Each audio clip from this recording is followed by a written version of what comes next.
नमस्कार दोस्तों, मैं अनिल कुमार इन्फो शिक्षा चैनल में आप सभी का हार्दिक स्वागत करता हूं। दोस्तों, आज के अपने लेक्चर में हम चर्चा करने जा रहे हैं यूपी टेट में आए हुए प्रश्नों पर। कल के लेक्चर में हम 4 प्रश्नों पर चर्चा कर चुके हैं। आज के लेक्चर में 4 ही प्रश्न जो है हम लेंगे और ऐसे करते हुए हम कॉन्सेप्ट भी सीखेंगे और सवाल भी देखेंगे कि कैसे जो है हल किया जाएगा।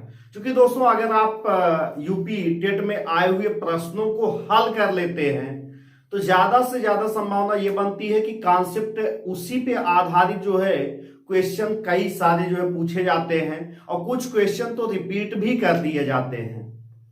तो इस तरीके से आप अगर पेपर को हल कर लेते हैं तो एक तो आइडिया ये जनरेट हो जाएगा कि आपको जो है पढ़ना क्या क्या है और दूसरा क्वेश्चन कैसे आते हैं ये तरीका आपको मालूम हो जाएगा। आइए हम प्रश्न पर चर्चा करते हैं।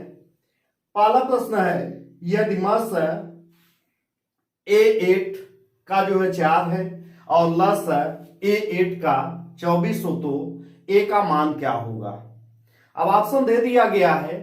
अब आपको जो है इसमें कॉन्सेप्ट क्या जनरेट करना है।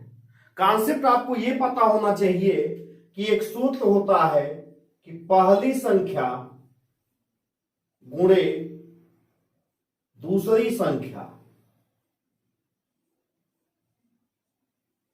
बराबर क्या होता है, लस गुणे मस।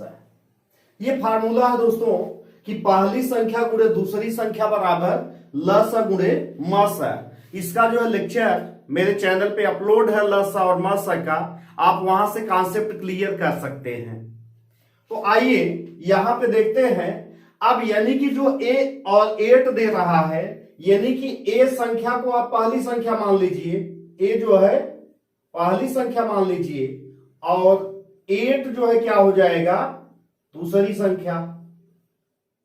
यानी कि आपको यहां पे क्या A जो है मालूम करना है। यानी कि क्या बनेगा, A गुणे 8 बराबर लसा गुणे मसा। यानी कि लसा कितना दिया गया है, 24 दिया गया है और मसा कितना दिया गया है, 4 दिया गया है।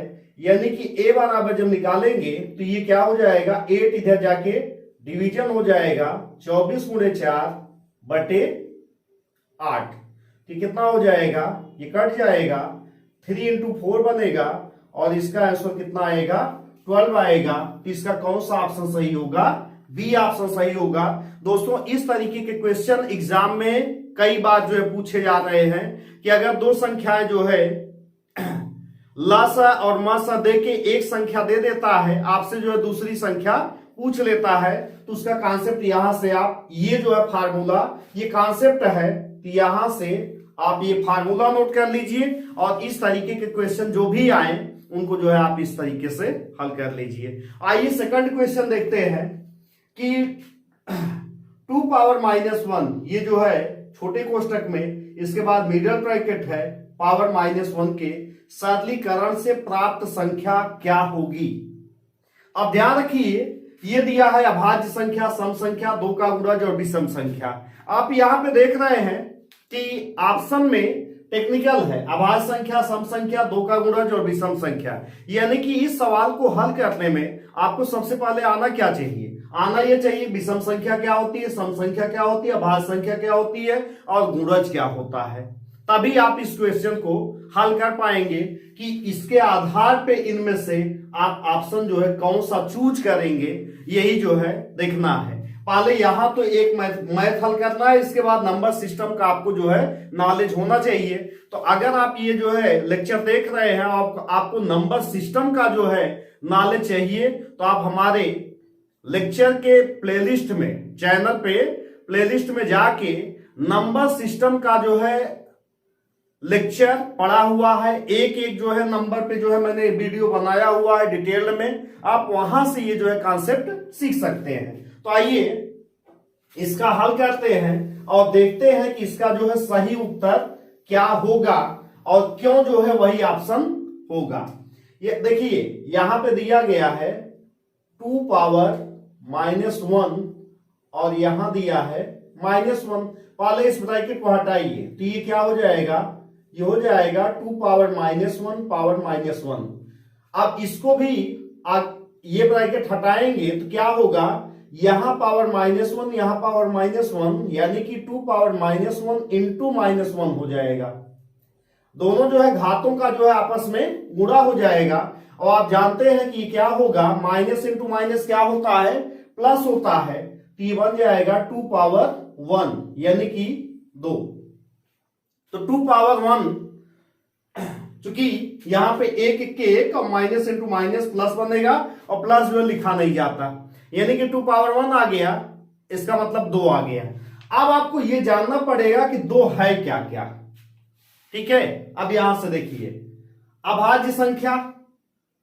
तो अभाज्य संख्या शुरुआत ही होती है कहां से, 2 से, 3 से, 2 3 5 7 11 13, ऐसे ये जो है अभाज्य संख्या जो है लिखी जाएगी। यानी कि 2 जो है क्या है, 2 सबसे छोटी अभाज्य संख्या है। ठीक है, तो अब यहां पे अगर 2 जो है सबसे छोटी अभाज्य संख्या है तो यहां पे क्या हो जाएगा, ये ऑप्शन इसके अनुसार ये सही होगा। और आप जानते हैं कि 2 जो है सम संख्या भी है। क्यों, ऐसी संख्या जो 2 से पूर्णतः विभाजित हो वो जो है सम संख्या कहलाती है। तो यहां पे 2 जो है क्या हो जाएगा, सम संख्या भी हो जाएगा। 2 का गुणज, अब गुणज क्या होता है, मल्टीपल्स क्या होता है, जो आप टेबल पढ़ते हैं पहाड़ा, वही क्या होता है, गुणज होता है। तो अगर ये बताइए 2 का गुणज लिखेंगे तो 2 2 1 के 2 2 दूनी 4 6 8 10, तो जो पहाड़ा पढ़ा जाता है वही क्या है, वही गुणज है। तो यानी कि 2 अगर आ गया 2 का गुणज, यानी कि 2 का गुणज स्वयं जो है 2 है, तो ये भी ऑप्शन जो है सही होगा। अब यहां दे रहा है डी ऑप्शन में विषम संख्या, यानी कि विषम संख्या नहीं होगी। और एक जो है इसका और जो है हल करने का तरीका ये था कि जैसे ही आप ये डिसाइड करते कि 2 जो है क्या है, विषम संख्या नहीं है, तो ध्यान रखिए जिसमें जिसमें डी है उसको जो है आप काट दीजिए। ये कट जाता ऑप्शन, ये कट जाता, ये कट जाता। कौन सा बचता, सी बचता, ए बी सी। तो यही ऑप्शन चुनने के लिए था। तो कई बार क्वेश्चन के कॉन्सेप्ट न समझ होने के बाद कोई ऐसा पॉइंट इसमें पकड़ लीजिए जिससे आपका जो है और जो है क्वेश्चन क्या हो जाए, निगलेक्ट हो जाए। तो जैसे ही आप यहां जानेंगे कि 2 जो है सम संख्या है, यानी कि 2 विषम संख्या नहीं है, ठीक है, तो यहां से डी ऑप्शन जिसमें जिसमें है वो जो है ऑप्शन कैंसिल होगा। कौन सा ऑप्शन बचेगा, सी ऑप्शन बचेगा। इस तरीके से निगेशन से भी क्वेश्चन लगाए जा सकते हैं और ये नंबर सिस्टम आप सीख सकते हैं। इसका बेहतरीन लेक्चर हमारे चैनल के प्लेलिस्ट में जो है दिया गया है, आप वहां से सीख लीजिए। आइए देखते हैं निम्नलिखित कथनों में से कौन सा कथन सही है। एक भाज्य संख्या विषम हो सकती है। अब देखिए भाज्य संख्या क्या होती है। भाज्य संख्या का मतलब होता है एक और स्वयं को छोड़कर जो संख्या, एक और स्वयं को छोड़कर किसी अन्य नंबर से जो संख्या विभाजित हो वही संख्या क्या होती है, भाज्य होती है। जैसे 15 1 से तो डिविजिबल होगा ही, 3 से हो जाएगा, 5 से और 15 से, यानी कि एक और स्वयं ये नंबर निकाल लीजिए तो इनके अलावा अतिरिक्त 3 और 5 से विभाजित हो रही है, यानी कि ये क्या है, भाज्य संख्या है। अब ये दे रहा है एक भाज्य संख्या विषम हो सकती है। अब यहां से ये बताइए 15 जो है विषम संख्या है। 15 विषम इसलिए होगा क्योंकि ये 2 से क्या है, विभाजित है। अगर 2 से विभाजित है तो ये विषम हो गया, 2 से विभाजित ना हो ये। तो यहां पे पहले समझिए कि विषम संख्या क्या है, फिर से हम बता दे रहे हैं, जो संख्या 2 से विभाजित ना हो वो संख्या विषम है। तो 15 विषम है और यहां कह रहा है कि भाज्य संख्या, भाज्य संख्या का मतलब एक और स्वयं को छोड़कर किसी अन्य नंबर से विभाजित हो, तो यानी कि ये ऑप्शन जो है सही है। अब देखिए अगर ये ऑप्शन सही है तो इसका उत्तर यही हो जाएगा। मैंने एक एग्जांपल यहां 15 लिया, 15 जो है विषम संख्या लिया और 15 जो है एक भाज्य संख्या है। तो इस और भी एग्जांपल आप ले सकते हैं, जैसे 25 है, 25 भी विषम संख्या है लेकिन क्या है, भाज्य है। 9 भी जो है विषम संख्या है और भाज्य है। लेकिन और भी ऑप्शन पे आप देख लीजिए कि क्या क्या दिया है। सबसे छोटी अभाज्य संख्या 1 है, ये स्टेटमेंट गलत है, क्योंकि हमने आपको बताया कि अभी सबसे छोटी अभाज्य संख्या कौन सी है, सबसे छोटी अभाज्य संख्या 2 है। इसको याद कर लीजिए, दिमाग में बैठा लीजिए। 2 अभाज्य संख्याओं का योगफल सदैव अभाज्य संख्या होती है। जरा देखिए, अभाज्य संख्या एक 3 है, एक 5 है। अगर इनका योग कर दिया जाए तो 3 धन 5 कितना आएगा, 8 आ गया ना। यानी कि ये अभाज्य है, ये अभाज्य है, ठीक है।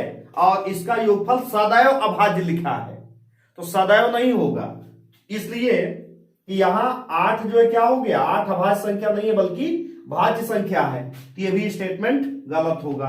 कोई समअभाज्य संख्या नहीं है। ध्यान रखिए, सबसे छोटी जो अभाज्य संख्या 2 है, ये कौन सा नंबर है, ये समअभाज्य संख्या है।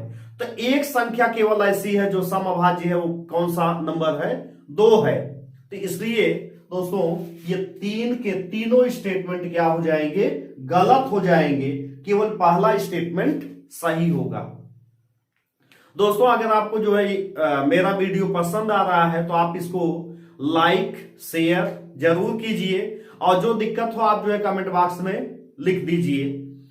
और सबसे पहले अपडेट पाने के लिए आप हमारे चैनल को जो है सब्सक्राइब करके बेल के आइकन पे क्लिक कर दीजिए, जिससे जो भी वीडियो अपलोड करें उसका अपडेट आपको जो है मिलता रहे, और आप आसानी से टेट के जो है प्रश्नों को देखते रहिए। और धीरे धीरे करके मैं ये मैथमेटिक्स का पूरा जो है वीडियो, पूरे क्वेश्चन का सलूशन आपको जो है चैनल के माध्यम से दूंगा।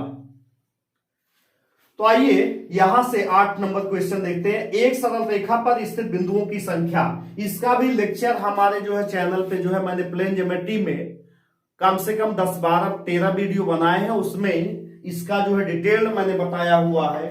तो रेखा, आप रेखा की परिभाषा से ही है कि बिंदुओं के चलते क्रम को रेखा कहते हैं। यानी कि एक रेखा अगर ये बना दिया गया, इस पे 1 पॉइंट नहीं होते, 2 पॉइंट नहीं होते, 0 पॉइंट नहीं होते, बल्कि असंख्य पॉइंट होते हैं, अनंत बिंदु होते हैं। अनंत बिंदुओं से मिलकर एक रेखा का निर्माण होता है। तो इस तरीके से इसका ऑप्शन कौन सा हो जाएगा, इसका ऑप्शन सी सही होगा। इस तरीके से दोस्तों आज के लेक्चर में 4 क्वेश्चन मैंने और डिस्कस किया। तो कुल जो है 8 क्वेश्चन हम लोग देख चुके। पिछले लेक्चर में 4 क्वेश्चन, इसमें 4 क्वेश्चन, आगे के लेक्चर में हम फिर ऐसे ही 4-5 क्वेश्चन को जो है लेकर उपस्थित होंगे। बड़ा वीडियो हम इसलिए नहीं बना सकते कि यहाँ जो है नेटवर्क की जो है प्रॉब्लम होती है वीडियो अपलोड करने में, इसलिए छोटे छोटे वीडियो के माध्यम से ही हम ये श्रृंखला जो है समाप्त करेंगे। अब आप वीडियो को देखते रहिए और मैथमेटिक्स जो है आसानी से सीखते रहिए। आप कहीं पर भी पढ़ाई कर रहे हो, लेकिन हमारे चैनल के माध्यम से आप क्वेश्चन का जो है सॉल्यूशन देख लीजिए, आपको जो है बेनिफिट जरूर मिलेगा टेट सीटेट के पेपर में। तो नमस्कार, दोबारा हम अपने नेक्स्ट वीडियो में आपसे मुलाकात